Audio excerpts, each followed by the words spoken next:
I always prided myself on being a rational person, someone who needed to see things to believe them. But nothing could prepare me for the chilling whispers that started coming through the baby monitor when my newborn, Lily, arrived. Initially, I thought it was some kind of frequency interference, perhaps a neighbor's device crossing signals. But the voices were speaking in a language I had never heard, soft and melodic, yet somehow deeply unsettling. The whispers seemed to be predicting events, things that would happen to me, to Lily, and to the world around us. At first, their predictions were minor, like the exact moment the power would cut out in a storm or when a bird would hit our window. But soon, they started forecasting tragedies with unnerving accuracy. I didn't want to believe it, but their whispers grew more urgent, and the events they described more dire.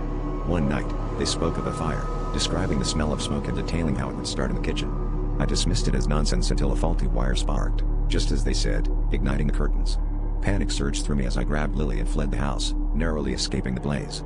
The fire department said it was a miracle we got out in time. That's when I started recording the whispers, desperate to decipher the language and find a pattern, a way to understand what they were telling me and why. Days turned into a blur as I pored over the recordings, enlisting the help of linguists and experts.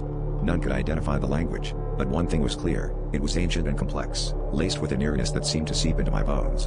The more I listened, the more I felt trapped by the inevitability of what they foretold. The predictions grew darker, speaking of a day when the skies would turn red and the earth would tremble, when the child would be taken. Every fiber of my being screamed to protect Lily from this fate, but the whispers insisted it was unavoidable. The day came, just as they said, with a blood-red sky casting an ominous glow.